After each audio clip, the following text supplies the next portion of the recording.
বন্ধুরা নমস্কার। মাত্র ৩ জন প্রাক্তন তৃণমূলীকে দলের মধ্যে স্বাগত জানিয়ে এখন বিজেপিতেই ভিলেন হয়ে গেছেন শ্রমিক ভট্টাচার্য।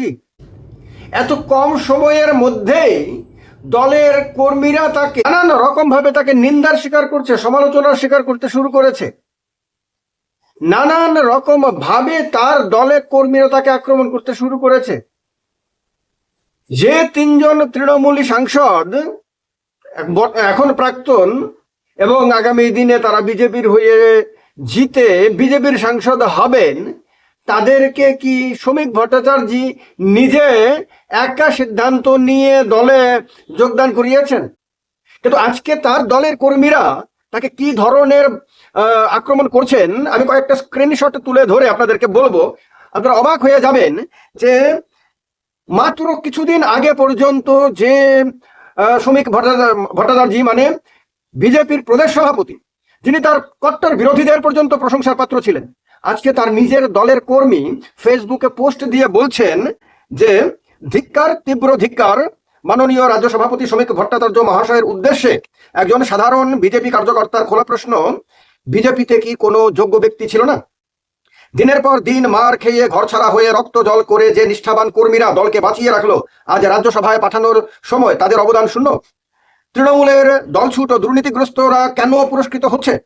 যাদের অত্যাচার সিন্ডিকেট রাজের বিরুদ্ধে আমরা বুক পেতে লড়াই করলাম, আজ তাদেরই পার্টিতে জয়েন করিয়ে কোন স্বার্থে রাজ্যসভায় পাঠানো হচ্ছে?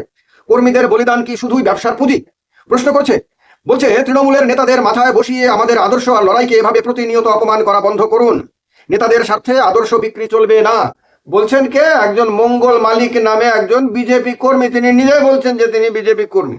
দিবাকর দেবনাথ নামে একজন কট্টর বিজেপি কর্মী এবং তিনি নিজেকে হিন্দুত্ববাদী হিসেবে বলেন। এতে কোনো অসুবিধা থাকার কথা নাই, একজন বলতেই পারেন।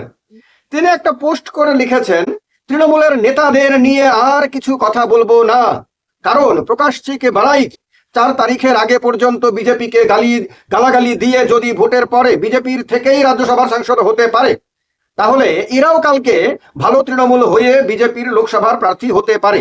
ক্ষমতায় আসার আগেই কর্মী সমর্থকদের দলের সম্পদ থাকে, কর্মী সমর্থকরা দলের সম্পদ থাকে। পরিশ্রম করে রক্ত দেয়, মিথ্যে মামলায় জেলে যায়, খুন হয়, আর ক্ষমতায় আসার পরে কর্মী সমর্থকদের আবেগে নেতারা মুতে দেয়। বিজেপির দিল্লি এবং রাজ্য নেতৃত্বের কাছে আমার মতো ক্ষুদ্র নগণ্য ব্যক্তির একটাই প্রশ্ন, পশ্চিমবঙ্গে কি সুখেন্দু শেখর আর প্রকাশিক বারাইকে ছাড়া আর কোনো যোগ্য ব্যক্তি ছিল না রাজ্যসভায় পাঠানোর মতো? আর একজন লিখেছেন, তার নাম হলো অশোক মাহাতো, তিনিও কট্টর বিজেপি কর্মী, দুর্দিনের কর্মী। তিনি লিখেছেন ফেসবুকে পোস্ট করে, ছবি দিয়ে আপনারা স্ক্রিনে সবগুলো দেখিয়ে দিচ্ছি, শ্রমিক ভট্টাচার্যকে পবিত্র বিজেপি থেকে বহিষ্কার করা হোক।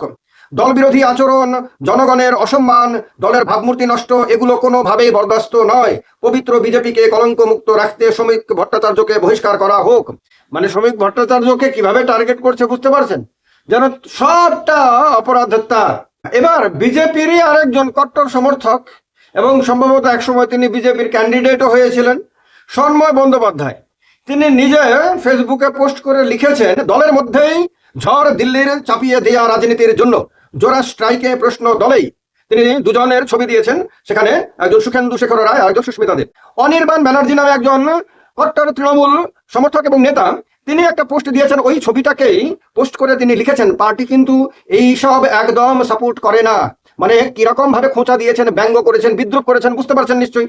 আইএসএফ, আপনারা জানেন একটি রাজনৈতিক দল আইএসএফ, সে আইএসএফ এর সমর্থকরা তাদের একটি পেজ থেকে লিখেছে, ভালো তৃণমূল, লিখেছে থুতু ফেলে থুতু চাটলো রাজ্য বিজেপি, ছবি দিয়েছে ওই দলত্যাগের 3 জন সাংসদের দলত্যাগের ছবিটা দিয়েছে। তারা যে একজন প্রাক্তন বিজেপি বিধায়ক, তিনি তো ভিডিও করেই তার দুঃখ জ্বালা যন্ত্রণার কথা বলেছেন। আরো অনেকেই ভিডিও করে করে করে করে নিজেদের মানে অসন্তোষের কথা, বিক্ষোভের কথা, এগুলো সব প্রকাশ করছে। এবং এই ক্ষোভ বিক্ষোভের কথা দিলীপ ঘোষকেও যখন বলা হলো মিডিয়ার তরফে, তখন তিনিও আপনার সেগুলো অস্বীকার করলেন না এবং শ্রমিক ভট্টাচার্যের ডিফেন্সে তিনি কথা বললেন।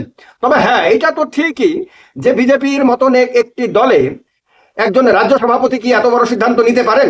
না, পারেন না।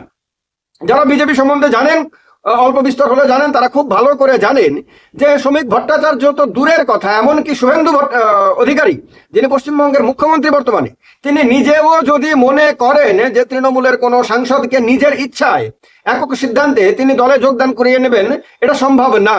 এই সিদ্ধান্তগুলো বিজেপির সর্বভারতীয় স্তরে নেওয়া হয়। সর্বভারতীয় নেতারা সেই সিদ্ধান্ত নিয়ে অনেক সময় তারাই দলের কেন্দ্রীয় অফিসে যোগদানের আয়োজন করেন, আর অনেক সময় তারা রাজ্য নেতাদেরকে বলে দেন যে তোমরা রাজ্য সদর দপ্তরে প্রেস কনফারেন্স করে তোমরা তাদেরকে দলে নিয়ে নাও। এখন কথা হলো, কেন্দ্রীয় কার্যালয়ে যোগদান করানো আর রাজ্য কার্যালয়ে যোগদান করানোর মধ্যে একটা পার্থক্য রয়েছে। বিজেপির কেন্দ্রীয় নেতারা যদি কাউকে বিশেষ গুরুত্বপূর্ণ বলে মনে করেন যে এনার রাজনৈতিক ওজন এতটাই বেশি আছে যে তাকে সর্বভারতীয় কার্যালয়ে সর্বভারতীয় কোনো নেতার হাত ধরে তাকে দলে নেওয়া দরকার, কারণ এটা তার নিজের উচ্চতার জন্য দরকার আর জনগণের সামনে তাকে আবার নতুন করে তুলে ধরার জন্য দরকার, তাহলে তাকে কেন্দ্রীয় কার্যালয়ে বিশেষ আদর সম্মানের সঙ্গে তাকে যোগদান করানো হবে।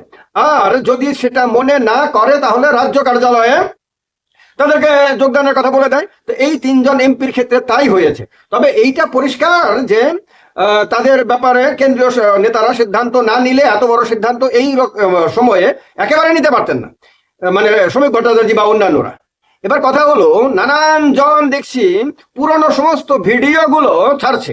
এর মধ্যে একটা ভিডিওতে সুকান্ত মজুমদার প্রকাশ্যিক বারাইকে গরুচোর, গরু পাচারকারী ইত্যাদি বলছেন। আবার আরেকটা ভিডিওতে দেখলাম যে বিজেপির অন্য কোনো নেতা ভীষণ রকম ভাবে প্রকাশ্যিক বারাইয়ের নাম উল্লেখ করে করে তাকে নানান ধরনের কুকর্মের জন্য তাকে অভিযুক্ত করছেন বিজেপির নেতারা।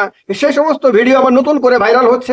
আবার এইটা তো সবাই দেখেছেন যে শ্রমিক ভট্টাচার্য প্রেস কনফারেন্সে তাদেরকে, মানে যাকে তার দলের নেতারাই গরুচর বলছেন, তাকে এবং অন্যদেরকে বিদগ্ধ গুণীজন বলে সম্বোধন করছেন এবং তাদেরকে দলত্যাগী, পদত্যাগী, তৃণমূলী এই সমস্ত কথা যাতে না বলা হয় তার জন্য তিনি সবাইকে আহ্বান জানাচ্ছেন। তো এর ফলে খুব অল্প সময়ের মধ্যেই বাংলায় বিজেপির রাজনীতিতে একটা নতুন তুফান তৈরি হয়েছে, যে তুফানটা হয়তো দিল্লির নেতারা কল্পনা পর্যন্ত করতে পারেননি। তারা ধরে নিয়েছিলেন যেরকম ভাবে আসামে, ত্রিপুরাতে এবং অন্যান্য রাজ্যে তারা তাদের সিদ্ধান্ত চাপিয়ে যেটা দিয়েছেন দিল্লি থেকে সেটাকেই সেই রাজ্যের সমস্ত কর্মীরা সহজভাবে মেনে নিয়েছে, তেমন ভাবে বাংলাতেও মেনে নেওয়া ছাড়া তাদের কাছে কোনো রাস্তা থাকবে না। কিন্তু বাংলার এবং বাঙালির যে ডিএনএটা একটা, মানে তার একটা বিশেষ কোয়ালিটি রয়েছে, সেটা অনেকেই বুঝতে চান না। ফলে যেটা অন্য রাজ্যে হয়নি, যে প্রতিবাদের ধ্বনি অন্য রাজ্যে শোনা যায়নি, সেটা বাংলাতে শোনা যাচ্ছে এবং তীব্রভাবে শোনা যাচ্ছে, মারাত্মকভাবে শোনা যাচ্ছে। এবার এটাকে কি ট্যাকেল করার জন্য দিল্লির নেতারা এগিয়ে আসবেন?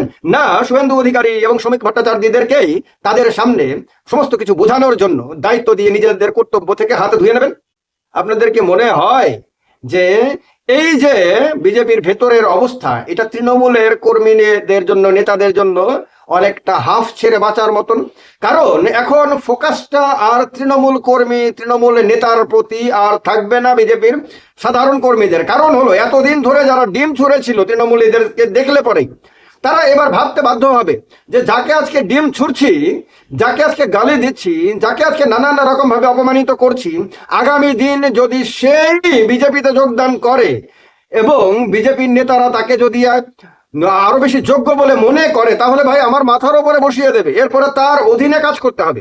এবং গতকালকে একটি ভিডিওতে একজন যুব তৃণমূল নেত্রীকে বলতে শুনলাম যে তিনি বলছেন যে বিজেপির কর্মীরা, তোমরা যারা আমাদেরকে দেখলে পরে ডিম ছুঁড়ে তোমাদের বিরক্ত দেখাও, তারা সবাই তৈরি হয়ে যাও, আমরা আমাদের দলের বিভিন্ন কর্মীরা, বিভিন্ন নেতারা আমরা তোমাদের দলে আসবো, এরপরে তোমরা আমাদের নির্দেশ অনুযায়ী কাজ করবে।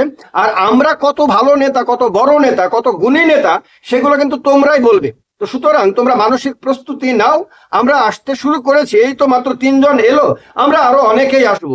এই কথা বিজেপি তৃণমূলের একজন তরুণী নেত্রী বলছেন। আর এগুলো দেখে বিজেপির সাধারণ কর্মীরা দাঁতে দাঁত চিপছে, মানে কষ্ট পাচ্ছে, যন্ত্রণা ছটফট করছে। কিন্তু এখন আর কি করবে তারা? নির্বাচন তো শেষ, 5 বছরের জন্য নির্বাচন তো শেষ। 5 বছরের মধ্যে যদি দল এমন ব্যবস্থা করে নিতে পারে যে কোনো বিরোধী পক্ষই থাকলো না, এর পরের নির্বাচনে তাদেরকে হারানোর মতন কোনো ব্যবস্থায় থাকলো না, জেতার জন্য বিশেষ কোনো ব্যবস্থা তাদের হয়ে গেল, তাহলে দলের কর্মীরা রাগলেই বাকি, অসন্তুষ্ট হলেই বাকি, গালি দিলেই বাকি, ঝগড়াঝাটি করলেই বাকি। তাদের কি তখন আর 5 পয়সার দাম থাকবে? এবার মনে করে দেখুন, এই চ্যানেলের মধ্যে বিধানসভা নির্বাচনের ফলাফল ঘোষণার আগে পর্যন্ত বিভিন্ন সময়ে অনেকগুলো ভিডিওতে আমি যে বলেছিলাম যে অ্যাক্সিডেন্টালি যদি বাংলায় পরিবর্তন হয়ে যায় তারপর কি কি হতে পারে, মিলিয়ে দেখবেন এবার। আপনাদের যে অভিজ্ঞতা ছিল না, সেই অভিজ্ঞতা আমার ছিল বলে যা আপনারা ভাবতে পারেননি তা আমি অ্যাডভান্স বলে দিয়েছিলাম। মিলে যাচ্ছে তো আমার কথাগুলো? বলবেন, জানাবেন। ভিডিওটা খুব গুরুত্বপূর্ণ, খুব ইন্টারেস্টিং এবং ভারতবর্ষের আগামী দিনের রাজনীতির জন্য দিশা নির্দেশকারী হতে পারে। ভালো থাকবেন। জয় হিন্দ, বন্দে মাতরম।